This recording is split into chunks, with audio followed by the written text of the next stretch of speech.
Hello friends, once again welcome back to my channel legalization sir. So friends, जैसे कि हमने दहेज प्रेषण अधिनियम देखा था, उसके बारे में इंट्रोडक्शन पूरा देखा था। दूसरे पार्ट में हमने पूरा जो डाउरी का जो 10 सेक्शन बताया गया है उसको हमने कवर किया था। सो फ्रेंड्स, यदि आपने उसको नहीं देखा है तो ऊपर आई बटन पर क्लिक करके सारे वीडियोज़ देख सकते हैं, दोनों पार्ट। तो फ्रेंड्स, आज हम आपके लिए कुछ ऑब्जेक्टिव क्वेश्चंस लाए हैं किसके, डाउरी प्रोहिबिशन एक्ट 1961 के, जो काफ़ी इंपॉर्टेंट रहेंगे आपके एग्ज़ाम के लिए। सो फ्रेंड्स, चलिए स्टार्ट करते हैं आज का अपना ऑब्जेक्टिव। जो हमारा फर्स्ट क्वेश्चन है, वो फर्स्ट क्वेश्चन क्या कहता है, केंद्रीय स्तर पर दहेज प्रतिषेध अधिनियम लाने का सर्वप्रथम प्रयास कब किया गया था। तो यहाँ पर कब किया गया था, सन 1953 में, सन 1952 में या सन 1951 में, या इनमें से कोई नहीं। तो यहाँ पर इसका सही आंसर क्या होगा, सन 1953 में लाया गया था। उसके बाद दहेज प्रतिषेध अधिनियम लोकसभा में कब पेश किया गया था। 20 अप्रैल 1959, 22 अप्रैल 1959, 24 अप्रैल 1959, ये 24 मार्च 1959 को। तो यहाँ पर इसका सही आंसर क्या होगा, यहाँ पे इसका सही आंसर होगा 24 अप्रैल 1959 को दहेज प्रतिषेध अधिनियम 1961 लोकसभा में क्या किया गया था, पेश किया गया था। उसके बाद थर्ड क्वेश्चन है हमारा, दहेज प्रतिषेध अधिनियम बिल किसके द्वारा लोकसभा में पेश किया गया था। रमन सिंह के द्वारा, अशोक कुमार सेन, गणपति राव या किशन कुमार। तो किसके द्वारा पेश किया गया था, तो ये पेश किया गया था आपका अशोक कुमार सेन के द्वारा। ये जो हमारी क्या थे, कानून मंत्री थे उस टाइम पे।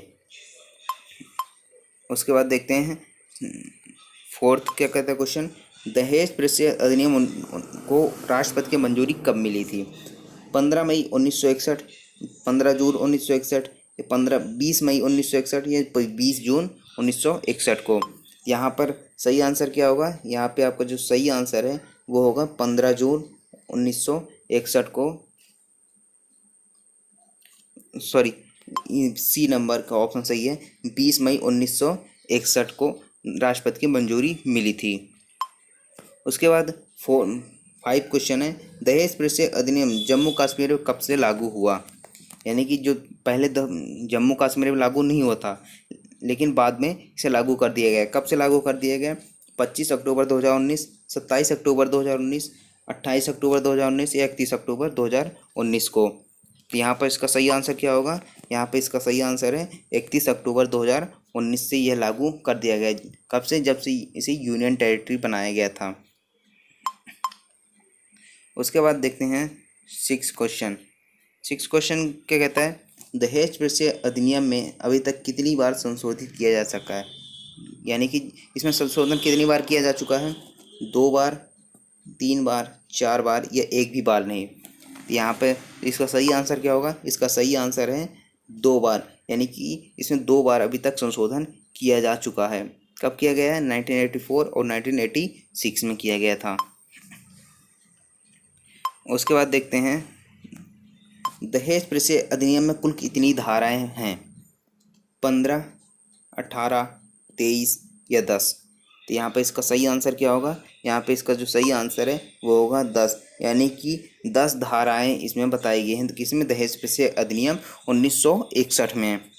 उसके बाद नेक्स्ट क्वेश्चन है अपना, दहेज प्रतिषेध अधिनियम 1961 के अंतर्गत कोई ऐसी संपत्ति या मूल्यवान वस्तु अभिप्रेत है जो केवल विवाह के समय दी गई हो, ये केवल विवाह के पश्चात किसी भी समय दी गई हो, यह विवाह के पूर्व किसी समय दी गई हो, या उपरोक्त सभी। तो यहाँ पर इसका सही आंसर क्या होगा, तो इसका सही आंसर होगा डी नंबर, यानी कि उपरोक्त सभी। उसके बाद नेक्स्ट क्वेश्चन है, दहेज प्रतिषेध अधिनियम के अधीन निम्न में से कौन सा कार्य दंडनीय है, दहेज लेना, दहेज देना या दहेज मांगना या उपरोक्त सभी। तो यहाँ पर इसका सही आंसर क्या होगा, यहाँ पर इसका सही आंसर है उपरोक्त सभी। यानी कि दहेज लेना भी अपराध है, दहेज देना भी, और दहेज मांगना भी। यानी किसी भी प्रकार से संबंधित जो दहेज लेना, मांगना और लेना हो गया वो अपराध है जो दंडनीय है। उसके बाद है 10th क्वेश्चन, 10th क्वेश्चन क्या कहता है कि इस अधिनियम की धारा 6 के अनुसार जहां स्त्री की मृत्यु उसके विवाह के 7 वर्ष के भीतर प्राकृतिक कारणों से अन्यथा हो जाती है, अर्थात अन्यथा का यहाँ पर क्या लिखा है, अन्यथा मतलब कि अप्राकृतिक कारणों से, जैसे हिंसा या क्रूरता से संबंधित है, तो वहाँ पर उसकी जो संपत्ति है वो किसको अंतरित होगी। यदि उस स्त्री की संतान है तो उसकी संपत्ति उस स्त्री के माता पिता को, यह उसकी संतान है तो उसकी संपत्ति उस संतान को अंतरित होगी, या यदि संतान नहीं है तो उसके पति के माता पिता या फिर उसके पति को। यहाँ पर इसका सही आंसर क्या होगा, यहाँ पे इसका जो सही आंसर है वो होगा बी नंबर, यानी कि यदि उसकी संतान है उस स्त्री की तो उस संपत्ति पर किसका हक होगा, उसकी संतान को, यानी कि उसका जो संपत्ति है वो किसको अंतरित कर दिया जाएगा, उसकी संतान को।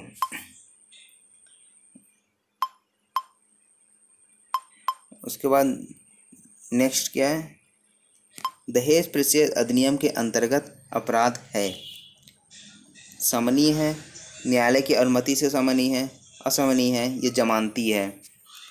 तो यहाँ पर इसका सही आंसर क्या होगा, यहाँ पर इसका जो सही आंसर है वो होगा असमनीय, यानी कि इसमें समझौता नहीं किया जा सकता। एक बार अगर केस हो गया है तो वहाँ पर कोर्ट के द्वारा ही निर्णय आएगा।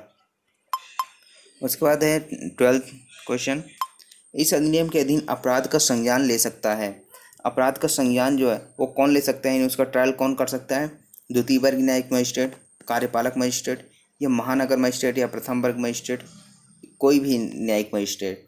यहाँ पर इसका सही आंसर क्या होगा, यहाँ पर इसका सही आंसर होगा सी नंबर, यानी कि महानगर मजिस्ट्रेट या फिर प्रथम वर्ग न्यायिक मजिस्ट्रेट ही कर सकता है ट्रायल, किसका, दहेज से संबंधित मामलों का। तो यहाँ पर ये काफ़ी इम्पोर्टेंट क्वेश्चन है जो काफ़ी बार एग्जाम में पूछा जा चुका है, तो आप इसको रिमेंबर रखिए।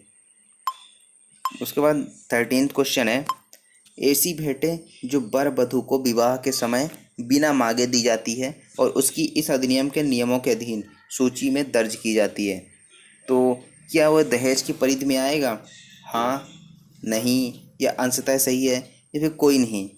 यहाँ पे सही आंसर क्या होगा, यहाँ पे सही आंसर होगा नहीं।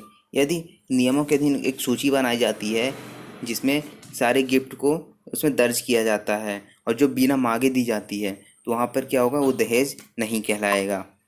उसके बाद देखते हैं 14th क्वेश्चन, निम्न में से कौन सा कथन सही है, दहेज के विज्ञापन पर पाबंदी धारा 4 में, दहेज लेने या देने का करार शून्य धारा 6 में, या दहेज के पत्नी या उसके वारिसों के फायदे के लिए होना धारा 7 में, या सबूत का भार धारा 8 में। तो यहाँ पर इन चारों ऑप्शन में से सही आंसर क्या होगा, तो यहाँ पर जो सही आंसर है वो होगा आपका डी नंबर, यानी कि जो सबूत का भार है, बर्डन ऑफ प्रूफ है, वो किस में बताया गया है, कहाँ पे प्रावधान किया गया है, सेक्शन 8A में।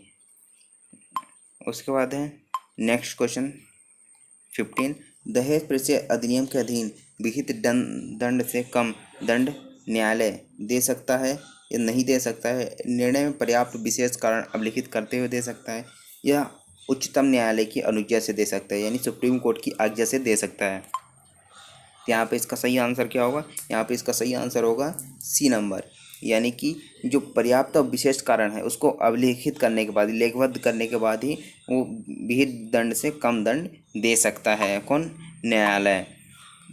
तो फ्रेंड्स, ये थे आज का वीडियो जिसमें हमने देखे थे पूरे 15 ऑब्जेक्टिव जो काफ़ी इंपॉर्टेंट है आपके एग्ज़ाम के लिए। तो यदि आपको वीडियो अच्छा लगा है तो लाइक करें, शेयर करें एंड कमेंट करके ज़रूर बताएं कि वीडियो कैसा लगा, और सब्सक्राइब करके बेल आइकन को प्रेस कर लें ताकि आने वाले वीडियोज़ की नोटिफिकेशन आपको मिलती रहे। Thank you so much for watching legalisation sir.